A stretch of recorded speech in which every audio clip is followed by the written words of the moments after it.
And good morning again. Let's take a look and see how Arden's doing with this dugout.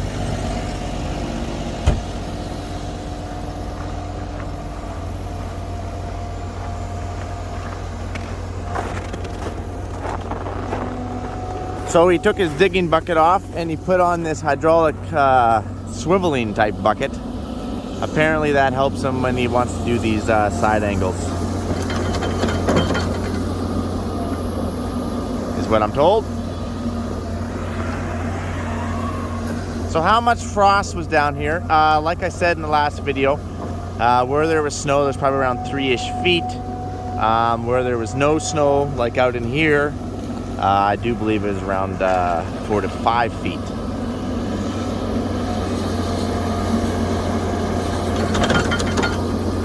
Keep in mind, our frost line up here in Western Canada is 8 feet. So typically, if you want to dig any water lines, if you want to have anything under the ground that you do not want to freeze, it needs to be below 8 feet. Now, if you're on a road or in a yard where you're driving and packing and so on and so forth, that will actually push frost down. It's not uncommon for frost in a cold winter on a highly trafficked area to reach 10 feet deep.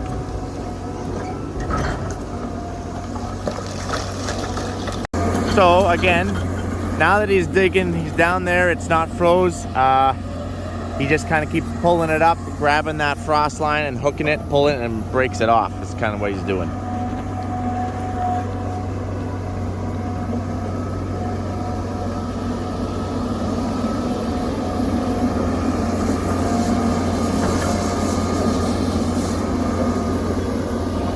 And so, I guess we should talk about the size of this dugout. This isn't going to be that big. It's going to be about 60 feet wide, give or take. Either 80 to 100 feet long, give or take, depending on how well our digging goes. Now, to put that in comparison with our dugout back home, this one would be a puddle.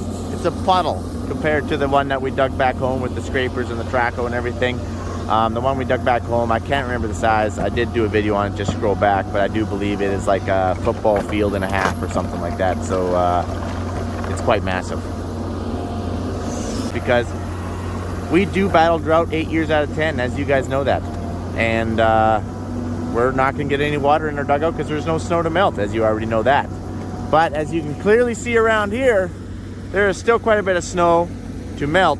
And we are going to get this dugout with some water in it here by spring, guarantee. Now, if you're wondering what am I going to use this water for, I just want to make sure I have a reserve amount of water on hand for spraying and basically watering trees. So basically its main purpose is going to be spraying, watering trees, and I'll be able to use it for anything else if I need to use it. So again, the dimensions of the dugout here, this is the far corner, or the closest corner. Far corner's over there by that other stake. That line right there is the halfway point. He is basically trying to go down right here. He did kind of spray paint this. There's the other far stake. And then I can't remember what he said for angle that he's going to leave, but it's going to be an angle. So that way it's not just a drop off like ours dugout back home, but we aren't done with ours, remember. We ran out of time, so. And hey, it's going to be dry in ours back home, so we're going to be able to finish that probably this summer when things get slow. Oh yeah, and I should mention that he did have to pick this whole side and break it all up, break that frost up, and then he was able to get under it with his digging bucket.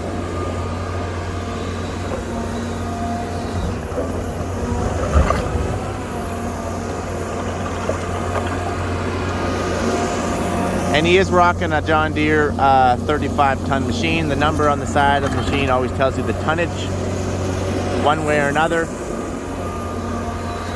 It's always the first two numbers to my knowledge, not the last two. It's not a 50-ton machine. Although that would be pretty freaking awesome. Oh yeah, and I also forgot to mention the depth. He's capable of going 20 feet deep. The deeper he goes, the steeper the sides are going to be, and so I think the most comfortable depth is going to be between 14 and 18 feet, but I do believe we're targeting for 14 feet deep.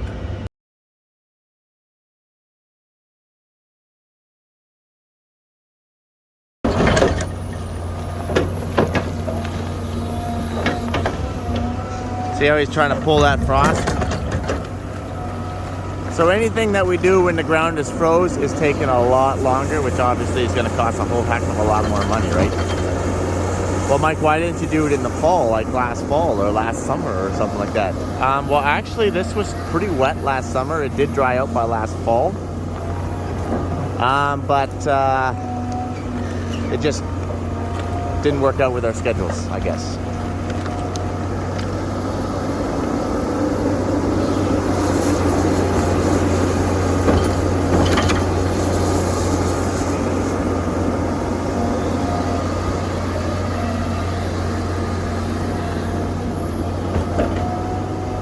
Mike, did you have to call for land locates? Yes, we did.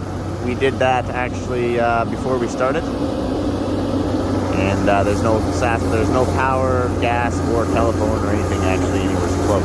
I actually wish there was something close. Wouldn't cost me so much money to get it up to the yard.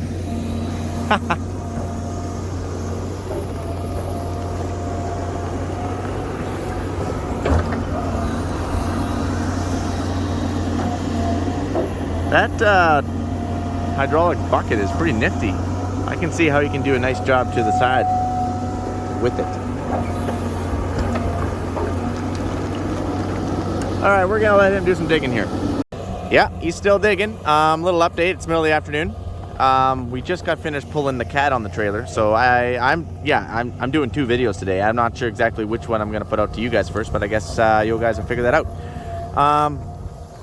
Not that that's a big deal, because stuff breaks down all the time, but the problem is that once he reaches the 100-foot mark, and he's just about there, he's gonna have to stop. And the reason why he's gonna have to stop is because we need that cat to push all this dirt away. I know you guys are like, well, why, Mike? Why don't you just, don't worry about the cat, take the edge of this dugout, which is, this is the center line. Well, this is actually the edge, but you could use it as center line, and just go this way with it, because you want your dugouts back sloped. See how this is all back sloped? That way, you know, I guess if you want to use it for cows or not, the cows can kind of walk down, drink. You can kind of walk on the edges and throw out your filter for your water pump for spraying or whatever it might be. You don't want a straight drop off like that side. Let's go take a look at that side.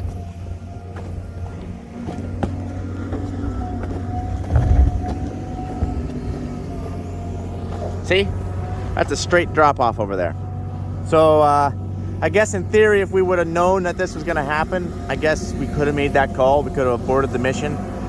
We could have backsloped this side, you know, because that dirt wouldn't have been there, and then we could have just dug the other half of the dugout on that side. But anyway, it's too late. We're committed. So we'll just have to wait until he comes back with the cat. Probably be a couple days would be my guess. But yeah, so I think he's going, like I told you, I think he's going around that 14 or 16 feet deep, give or take. We'll go over there and see how he's doing here.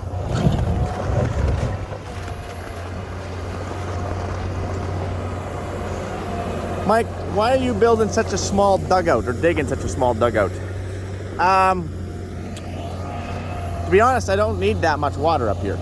Like, this whole slough is typically like with 5 feet of water. It's like a mini lake over here. This is just gonna make sure on dry years like this is, apparently this is like a 1 out of 50 or something, but anyways, that way you still have some water. The water table is not that low.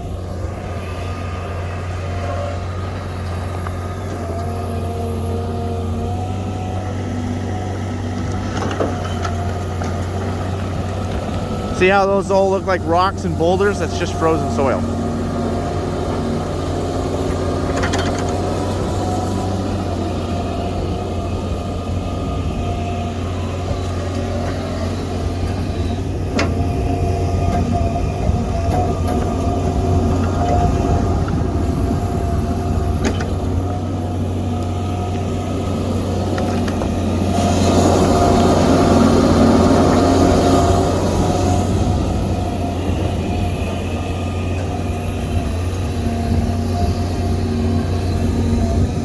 Isn't that bucket kind of nifty how it can do that? It's nice for backsloping.